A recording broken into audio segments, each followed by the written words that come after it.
கம்பராமாயணத்தை எழுதியது சேக்கிழார் என்று ஏகடம் பேசியவர்களும் உண்டு. இல்லை, நீங்க தான் அவரை திட்டக்குழு உறுப்பினராக போட்டீங்க அரசாங்கத்தில், அவர் உங்களை திட்டிக்கிட்டு இருக்காருன்னா என்ன சொன்ன? திட்டக்குழு உறுப்பினராக ஒருவேளை இந்த பொருள் அவன் தப்பா நினைச்சிட்டு திட்டுறானோ? அந்த அறிவு ஆற்றல் கலைஞரை தவிர வேற எந்த கொம்பனுக்கு உண்டு? சகோதரி அனந்தநாயகி தலைவர் நடந்து வருவதை பார்த்துட்டு, என்ன கலைஞரே மாமியாவுடைய எப்படி இருந்துச்சுன்னாங்களாம். கலைஞர் ஜெயிலுக்கு போட்டு கேட்டு கிண்டல் அடித்தாங்களாம். அந்த வார்த்தையை காதில் வாங்கிய அறிவாளி கலைஞர் அடுத்த வார்த்தை சொன்னார், பரவாயில்ல, உங்க அம்மா வீடு எனக்கு சௌரியமாக தான் இருந்தது. அறிவாளிகளின் கூடார திமுக. இவ்வளவு இடர்பாடுகளுக்கு இடையிலையும் மத்திய அரசு ஓட்டு திருட்டு என்ற பெயரில் வாக்குகளை திருடுகிற நேரத்திலும் களத்தில் நின்று போராடுகிற கருப்பு சிவப்பு வேட்டி கட்டிய தொண்டன் தமிழகத்தை கட்டி காத்து இந்தியாவுடைய இறையாண்மையை கட்டி காக்கிறோம். இது வெறும் தேர்தல் மட்டுமல்ல, இந்தியாவை காக்க போகிற அரிய தேர்தல். அனைவருக்கும் வணக்கம் சொல்லும் விதமாக மேடையில் வீற்றிருக்கிற மூத்த தலைவர்களே, எதிரே இயக்கத்தின் காவலர்களே, கலைஞரின் உயிருக்கும் மேலான அன்பு உடன்பிறப்புகளே, அனைவருக்கும் வணக்கம். இது போன்ற அறிவு சார்ந்த விழா அகில இந்திய அரசியல் கட்சிகளில் எந்த கட்சிகள் நடக்கிறது அல்லது நடத்துகிறார்கள் என கூர்ந்து பார்த்தால் அது திராவிட முன்னேற்ற கழகத்திற்கு மட்டும்தான். அதனால்தான் இளைஞரணி செயலாளர் சென்னையில் அறிவு திருவிழா என்று 2 தினங்கள் நடத்தினார். அந்த சொல்லே பலருக்கு வயிற்றில் எரிச்சலை கிளப்பி இருக்கும். ஏன், எதற்கு, எப்படி கேள்விகள் தந்தை பெரியார் சொன்னார். அந்த வழியில் அண்ணா நின்றார், கலைஞர் உழைத்தார், தளபதி கட்டி காக்கிறார்.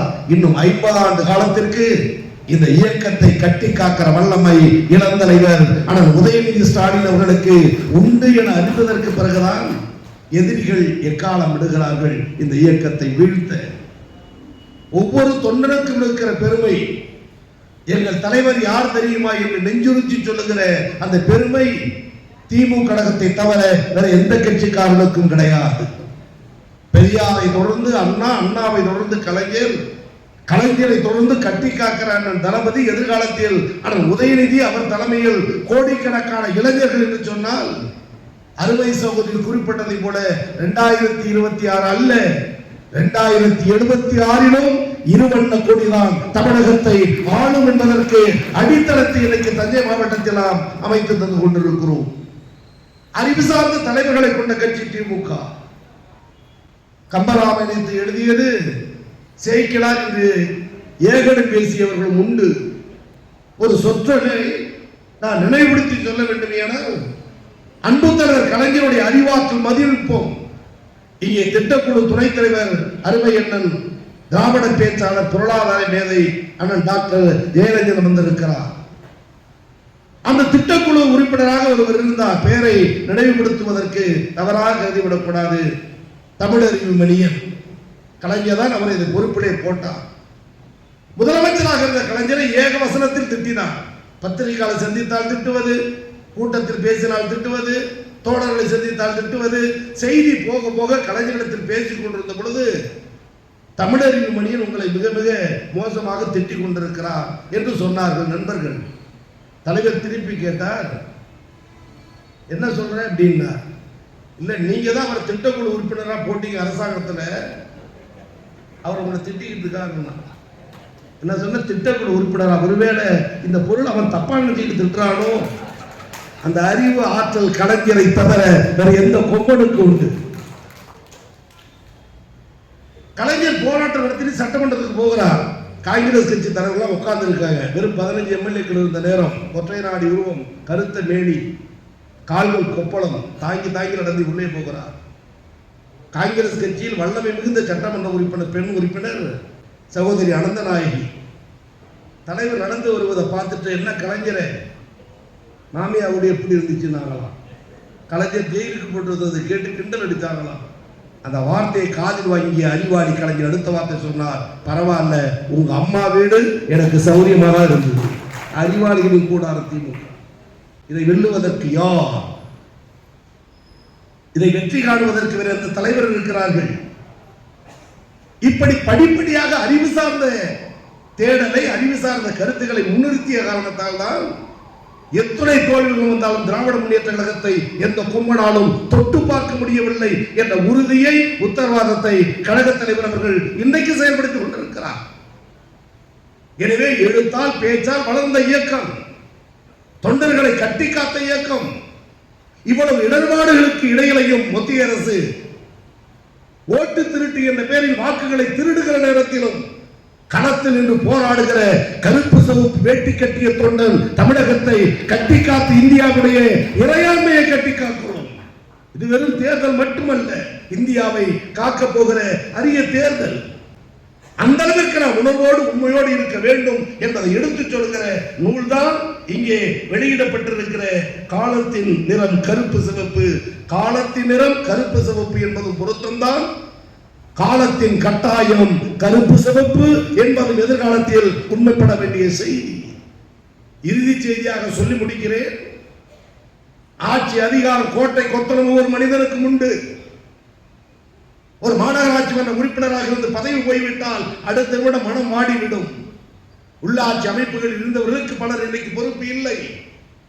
சட்டமன்ற தேர்தல் முடிந்து விரைவில் தேர்தல் வரும் என்று களப்பணியாற்றி மக்கள் பணியாற்றி கொண்டிருக்கிறோம். 1976 கழக அரசு அமைந்த நேரம் ஆளுநராக இருந்தவர் கே ஷாவை பற்றி சொல்லுவார்கள். அவர் கலைஞர் பெயரை சொல்லி கலைஞர் கே ஷா என்று சொல்லுவார்கள். அதன் பிறகு பல கவர்னர்கள், சென்னாரெட்டி போன்றவர்கள். ஆனால் இன்னைக்கு தமிழகத்தின் கவர்னராக இருப்பவர் தமிழர்களுக்கு எதிராக இருப்பதால் உச்ச நீதிமன்றம் சம்மட்டி அடி கொடுத்து திருந்து என சொல்லி இருக்கிறது.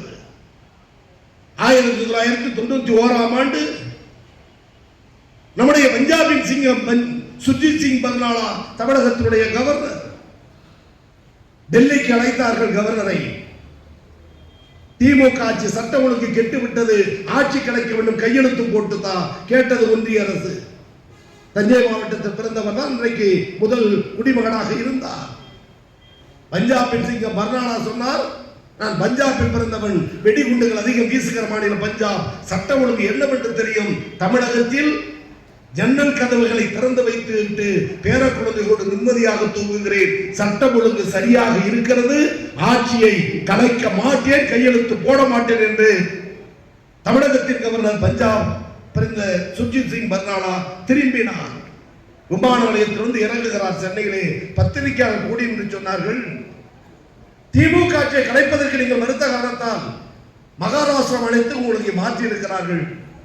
அந்த செய்தியை காதில் வாங்கிக் கொண்டு தமிழகத்தின் கவர்னராக இருந்த பர்னாலா சொன்னார், கலைஞரின் பெயரை சொல்லி சொன்னார். பெயரை சொல்வதற்கு வேண்டும் மூத்த தலைவர்கள், வீரமிக்க ஆண்மைமிக்க கலைஞர் கருணாநிதிக்கு நான் கவர்னராக இருந்துவிட்டு வேறு எந்த பேடிகளுக்கும் இனி கவர்னராக இருக்க மாட்டேன் என்று பதவியை ராஜினாமா செய்தார். பரபரப்பு செய்தி ஓடியது.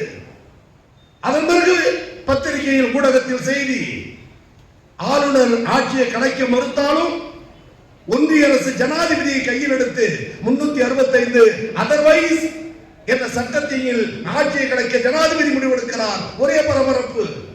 ஆட்சி அதிகாரம் கோட்டை நிர்வாகம் எல்லாம் இருந்தது. மாலை 4:30 மணி கோபாலபுரத்தில் அன்பு தலைவர் கலைஞர், இடமான பேராசிரியர் பொருளாளர் அண்ணன் துரைமுருகன், பாராளுமன்ற குழு தலைவர் அண்ணன் முரசொலி மாறன் நாளைக்கு விழா கொண்டாட இருக்கிறதை நினைத்து பார்த்த அவர் அண்ணன் தளபதி உள்ளிட்ட ஒரு வேளையிலே வீட்டிலே சோகமான சூழலில் அடுத்து என்னவென்று காத்திருக்கிற நேரம், எந்த நேரமும் கலைக்கப்படலாம், ஜனாதிபதி கையெழுத்து போடலாம் என்ற சூழல். தமிழகத்தில் ஒரே எதிர்பார்ப்பு, பரபரப்பு. ஆளுநர் மறுத்த பிறகு அடுத்த நிலை என்னவென்று கலைஞருடைய குடும்ப மருத்துவர் மரியாதைக்குரிய டாக்டர் கோபால் வெளியில் இருந்தவர் ஒரு 10 நிமிடங்களுக்கு உள்ளே ஓடி வந்து சொன்னார், அண்ணா அண்ணா கடைசிய ஜனாதிபதி கையெழுத்து போட்டுட்டாராம். அவர் சொன்ன வார்த்தை, கடைசியா ஜனாதிபதி கையெழுத்து போட்டுட்டாராம். அந்த உக்கரமான நிலையிலும் காத்திருந்த கலைஞர் அடுத்த வார்த்தை சொன்னாராம், கடிதம்னா கடைசியில் அதையா கையெழுத்து போடுவாங்க, ஆட்சி கலைப்பு அதிகாரம் போச்சு, கடைசியில் அதையா கையெழுத்து போடுவாங்க. ஒரு 30 வினாடி மௌனம். அடுத்து என்ன நிலை என்று தெரியாத நிலை. சகஜ நிலைக்கு கொண்டாடுகிற அன்பு தந்த கலைஞர் திரும்பி பார்க்கிறார். 5 பேர் இப்படி பார்க்கிறார், 2 பேர் தன்னை சார்ந்த 6 பேர். ராமசாமி கலைஞர் வீட்டில் கலைஞருக்கு உதவியாளர், தெரிந்தவர்களுக்கு தெரியும். அவர் தான் சமையல்காரர் ராமசாமி. அவர் துண்டை எடுத்து ஆட்சி பிடிச்சிட்டு கண்ணீரை தொடச்சிட்டு நிற்கிறார். ராமசாமி 6 காஃபி எடுத்துருவாண்டார் கலைஞர். 6 காஃபி எடுத்துருவாண்டார். அழுதுகிட்டு திருமணம் 6ஆம் எடுத்துருவாயா? அந்த நேரத்தில் மதிவான் விருப்பத்தோடு அரசியல் களத்தில் நின்று வென்ற காரணத்தால் எங்கள் தலைவர் கலைஞர் என்ற அறிவாளிக்கு நிகராக எதிர்கட்சியில் எவரும் இல்லை. இந்த கட்சி வெல்லும், கோட்டையை ஆளும். நன்றி, வணக்கம்.